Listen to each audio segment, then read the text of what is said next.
Hello, good morning to all. Today we are going to have a webinar on psychological impact of Parkinson's disease by Mr. E.V. Johny. Mr. E.V. Johny is a faculty of clinical psychology at NIEPMD, Chennai. And in this webinar, we will be discussing psychological impact of Parkinson's disease. As most of you are aware that Parkinson's disease is a degenerative disease and it is chronic and it has great impact on the life of the individual who is suffering from it as well as the family because there is a great caregiver burden. So today Mr. Johny will be discussing all these things and what are the interventions available. So without spending the time on the introduction, I invite Mr. Johny to deliberate on the topic. Hand over to Mr. E.V. Johny. Thank you, Kumar, sharing this webinar. I invite one and all present here to my webinar on Parkinson's disease and its psychological impacts.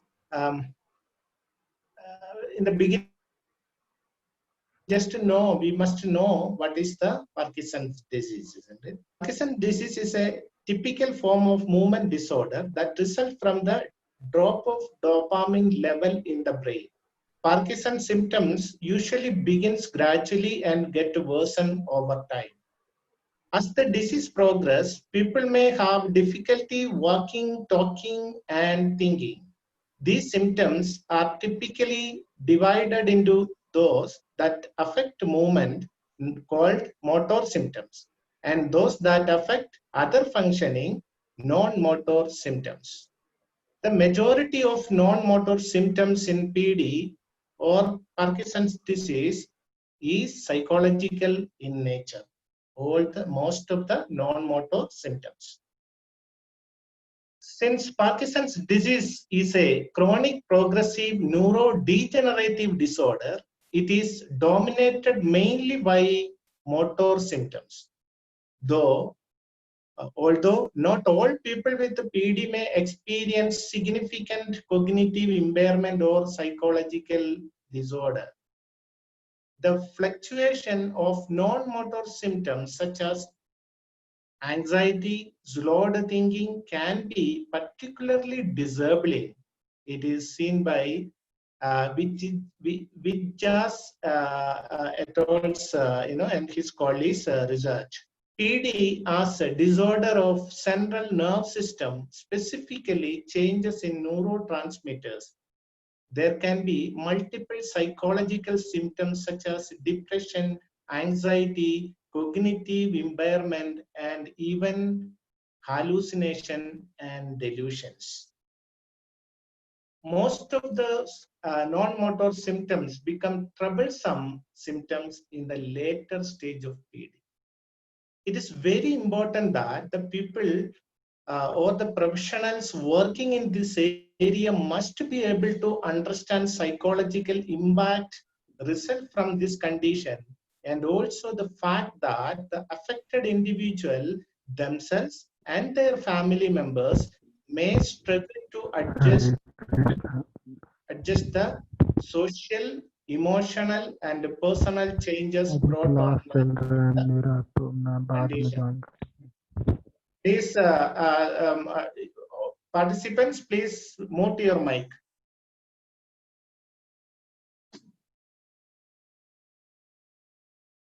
Okay, then, let us move on to the cognitive impairment. Researchers in the area suggest that as many as 36% of newly diagnosed people with the PD have one or more areas of cognitive impairment evident on formal neuropsychological assessment. Rotlin et al. 2004 have a research and they have suggested this. And there are a number of causal factors, but a majority of the causal factors lies on the biological factors, that is changes in the dopamine acetyl, for example, changes in the neurochemicals means dopamine, acetylcholine, and norepinephrine. Mainly dopamine. Cognitive impairment in PD can be distinguished as cognitive impairment with dementia, known as Parkinson's dementia. And other one is cognitive impairment without dementia, known as Parkinson's disease, mild cognitive impairment. In the later stage, the domains of cognition that may be affected in PD that include attention, speed of mental process, executive functioning, visuospatial difficulties, communication, or language and memory. Experts in this area used to believe that cognitive changes do not develop until mid to late stage of Parkinson's disease. But recent findings suggest that mild changes may be present even at the time of diagnosis. Arslan and his colleagues reported that 19% of their untreated PD, means just diagnosed, patients had cognitive impairment at the time of diagnosis. Thus, cognitive impairment with or without dementia is problem for the earliest stage of the PD and contribute significantly to the severe disabling condition of the disease. That means the condition, disabling condition, will be multiplied because of this presence of cognitive symptoms. Mild cognitive impairment can be referred to marked level of decline in the usual or previous potential baseline that is below than the expected potential ability at the particular age of the individual within the normal daily functioning.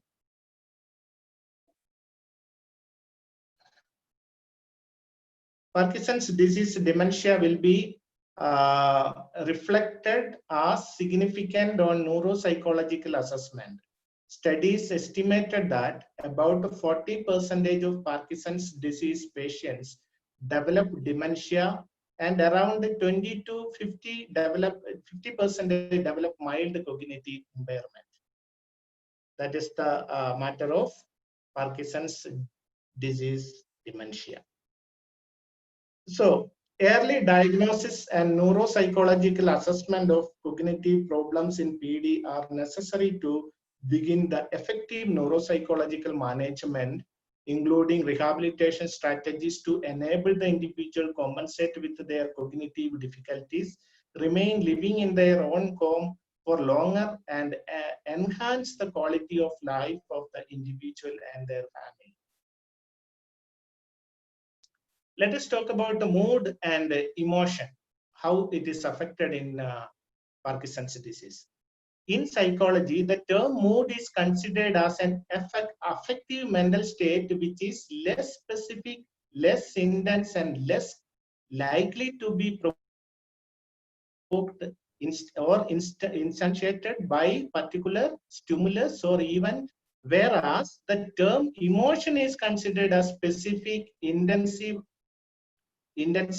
affective state which is more likely to be provoked by any particular stimulus or life event. Means the mood means it is prolonged, it is long lasting, it won't be affecting immediately, but emotion is just opposite, it immediately will be triggered and it will be can be shorter or longer period. That is the difference. Person with a PD may experience intense and prolonged emotional problems. We can just imagine it.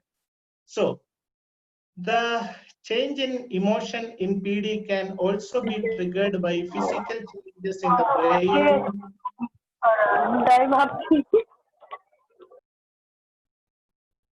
Hello, please, participants, you just mute your mic. So the changes in emotion in PD can also be triggered by physical changes in the brain caused by the condition itself and the long medication. That is the one thing. For instance, when dopamine producing cells in the brain dies, our motor functions and mood can be affected, because this neurotransmitter is very important for our emotion, mood and emotion, and then our motor functions. So mood and emotion, when we see, we are seeing the mood and emotion. However, alongside all these organic reasons, restricted motor functions, difficulty to express needs, decreased social interaction, and over dependency leads to many emotional problems in person with the Parkinson's disease. The diagnosis of PD itself can have a huge impact on emotional state of the individual. This may include grief, sad, anger, shock, fear, and distress. Mood and emotional problems range from less severe worries and low mood to persistent feeling of sad, anxious, insomnia, impulsive, apathy, decreased energy, and fatigue, pessimism, irritability, and thoughts of death or suicide. So that means too much other symptoms which is related to depression and anxiety.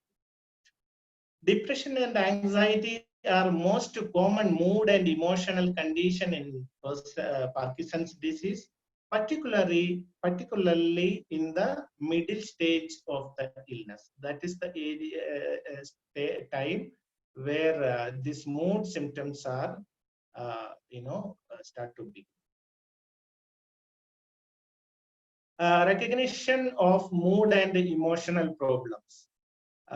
Because of the changes in voice modulation known as facial muscles, hypomania, or facial masking. Because of these symptoms, because of this physical condition of Parkinson's disease, it's often hard for the people to recognize or interpret the emotional and mood changes in the Parkinson's person affected by Parkinson's disease. Thus, the symptoms of depression and anxiety may often go as unrecognized and undiagnosed in people with the Parkinson's disease.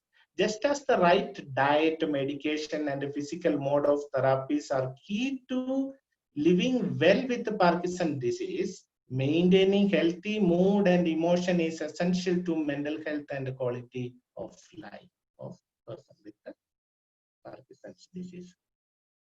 Let us go to the other psychological condition, that is psychosis associated with the Parkinson's disease. The term psychosis is actually not a disorder, but symptoms of higher mental illness. That is the meaning of psychosis. But it is a higher mental illness. So the term psychosis generally means loss of reality testing. When there is a higher mental symptoms of higher mental illness, the reality testing will be impaired or affected. So psychosis in PD can be seen as manifestation of symptoms range from minor non-disturbing thoughts problems and visual illusions and hallucination to most disturbing and disabling delusions and hallucination. The nature and frequency of psychotic symptoms varies over the course of illness, but in most patients, these symptoms occur more often in the later stage of disease. Psychosis do not suddenly start in PD. Rather, the onset may occur as follows. First, can be a warning sign. It starts with the gradual changes in the way one thinks about and understand the world, suspiciousness or unease around others, less botheration of self-care and hygiene, spending more time alone than usual, and inappropriate emotional response or no emotion at all. That can be the beginning, just a warning sign like. And the second stage, it is signs of early psychosis, just to begin as a psychosis. In this stage, the individual with the PED may experience hearing or seeing things that others doesn't, hang on to unusual beliefs or thoughts no matter what others say, pull away from family and friends, poor self-care or hygiene, irrelevant talking, often self-talking, and difficulty to think clearly or pay attention. When it comes as real psychosis, okay, then hallucination, usually hearing voice when no one is around, and see people or things that aren't there. And the next one is delusion, strongly and very strong and unshakable beliefs that don't make sense to others.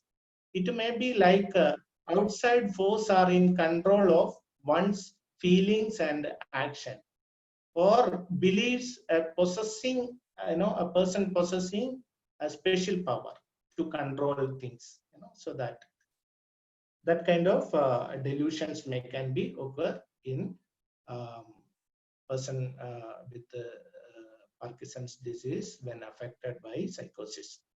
Psychosis may pose a greater challenge than cognitive decline for patients with Parkinson's disease and their carers, because the condition is very severe than the many times than the cognitive impairment. What is the causal factors of psychosis? The one important causal factor is side effect of medication, because I told in the initial stage that it is a drop in the dopamine level. There are many number of hypotheses and findings. Dopamine plays a severe, a major role in the psychosis, especially in schizophrenia.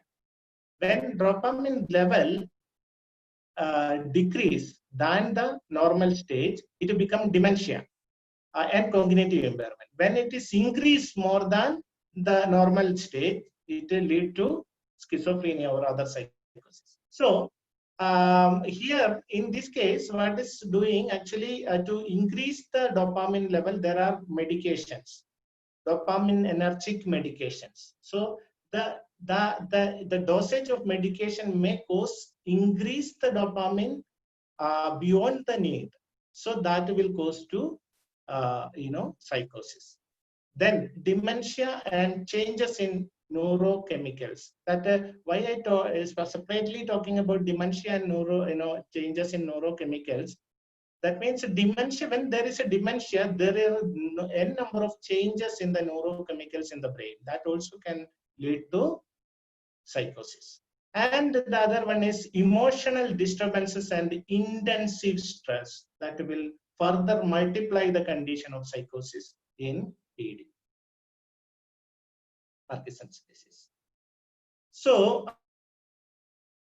let us just talk about, we are talking about psychological symptoms. So just to group it out, and I'm just trying to group it out. First, it is motor symptoms. Okay, that is the physical symptoms. That is tremor or trembling in hands, arms, and head, stiffness on the limbs and trunk, slowness of movement, impaired balance and coordination, sometimes leading to falling, then cognitive symptoms, slowness of thinking, difficulty in reasoning, planning, and decision making, struggling to find the right word in conversation, declining visual perception and visuospatial abilities, difficulty concentrating, difficulty with the problem solving, language problems, and communication. Then mood and emotional symptoms. What are that? Restless fatigue, difficulty concentrating or having their mind go blank, irritability, difficulty to control the worry, depressive symptoms, anxiety symptoms, stress, impulsivity. These all are the mood and emotional symptoms. Okay, then we are going to the one of the important part of this particular presentation, that is psychological assessment. Psychological assessment is a procedure of non-physical evaluation or testing by trained licensed psychologists that uses combination of techniques to arrive at some diagnosis or hypothesis about the person and their behavior, personality and capability. Okay, psychological assessment is particularly important to determine the emotional issues and neuropsychological profile of the person with the Parkinson's disease. The major areas of assessment is mood and affect. That is, we have discussed earlier, so that we have to assess and find out. For example, Beck depression inventory is there. There are, Hamilton anxiety scale is there, and Beck anxiety inventory is there. General health questionnaire is there. And some other projective tests are there. So whatever the suitable test we have to use and assess the client. The second one is psychotic symptoms. For rule out the psychotic symptoms, also there are a number of psychological assessment like PANS, BPRS, and all. Then projective test also can be used, but in the PD, it is very, Parkinson disease is not that easy to use projective test. Stress and coping, to identify the stress and the style of coping. There are tests. The major assessment in neuropsychological profile. So let us discuss a little more about neuropsychological assessment. Neuropsychological assessment is important clinically for the diagnosis and the comprehensive management of the cognitive impairment in person with the Parkinson's disease. A comprehensive neuropsychological assessment helps clinician and referral source gain an understanding of the client's cognitive process and functional impairment of the brain, includes span of attention, memory, executive function, language, visuospatial ability, and perception. Mini mental state examination and application of dementia rating scale are the screening neuropsychological procedure in Parkinson's disease. Various neuropsychological assessments such as NIMHANS neuropsychological battery, Luria Nebraska neuropsychological battery, Wisconsin card sorting test, PGI metric for brain dysfunction are most frequently being used in our country to assess cognitive impairments and dementia in person with Parkinson's disease. So, psychological assessments are vital to gather clinically relevant information needed for the formulation of management plan, including coping strategies. Let us talk about the psychological intervention. Since person with the Parkinson's disease may experience a range of mental health issues alongside the physical symptoms, psychological or psychiatric management is essential for better improvement in physical health and mental well-being. Majority of people with the PD experiencing mental health problems do not receive any professional treatment till it was reflected in Lakina T et al.'s study in 2015. Thus, involvement of qualified clinical psychologist or neuropsychologist is necessary for the assessments and psychological intervention in the area of Parkinson's disease. Major areas of psychological intervention: mental health issues, problem with the impulse control, excessive worry and apprehension, insomnia, adjustment problems, depression, stress, hallucination, delusion, etc. These all are the mental health issues that is psychological intervention is very important.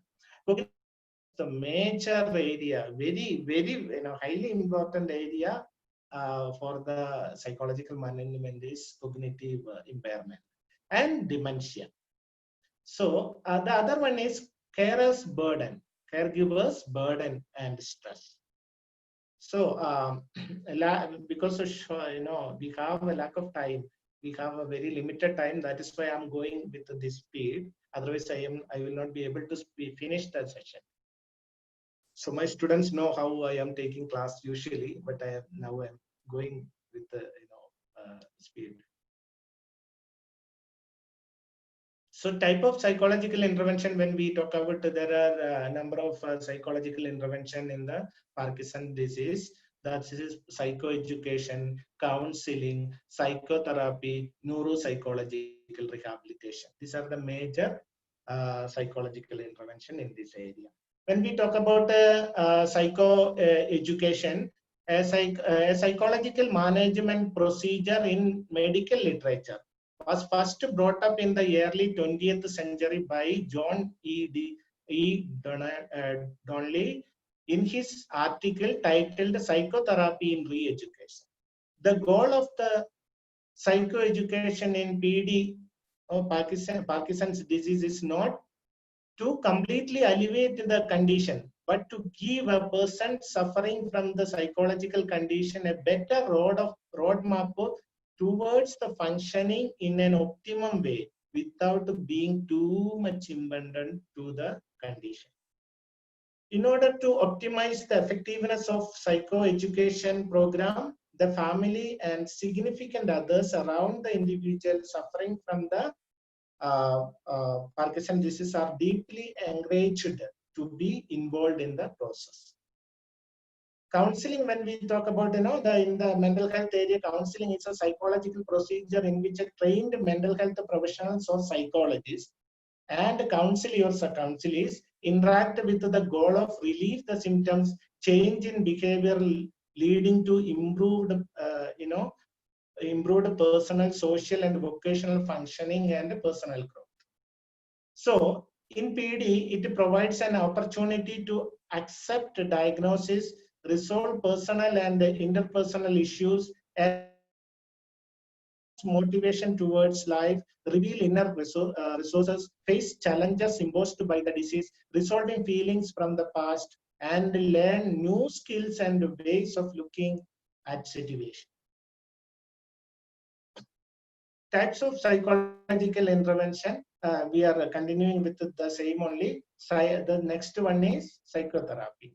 Particularly cognitive behavior therapy, CBT, is found to be very effective in the Parkinson's disease, emotional and mood issues. Unlike counseling, psychotherapy focuses on working with the PD for a longer period of time and curing the symptoms of psychiatric illness, not the usual psychological problems. It draws insight into the emotional and personality problems, inner conflicts and difficulties, and alleviate the symptoms. Supportive therapy is also often used effectively. This is the major intervention procedure that is neuropsychological rehabilitation. A theoretical framework of intervention designed to improve cognitive, emotional, and psychosocial functioning. It is a potential and promising treatment for cognitive impairment in person with Parkinson's disease. The process of rehabilitation is based on the biological concept that is neuroplasticity, means an ability of the brain recognize its structure by adapting to change and damage of the environment around it. That means brain damage.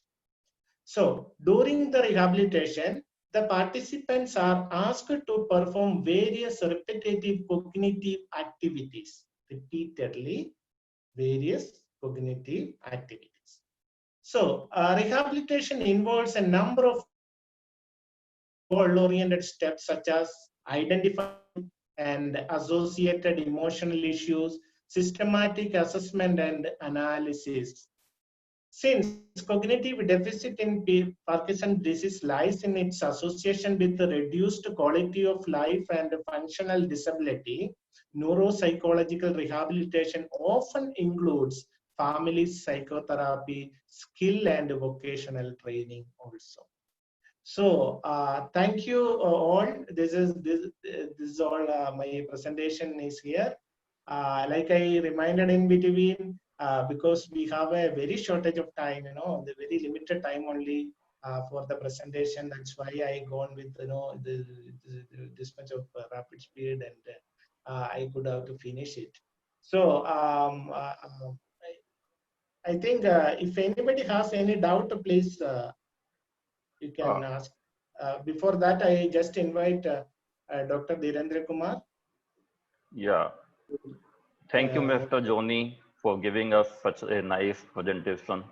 And you have well covered what Parkinson's is, what are the associated problems, the psychological problems with Parkinson's, and how do we do the assessments, and what are the interventions that are available. I think it would have enriched the participants, and they will use this knowledge in their field. And now, if any participant has any questions, we are open to questions, and Mr. Johny will answer them. You can unmute yourself and ask your questions.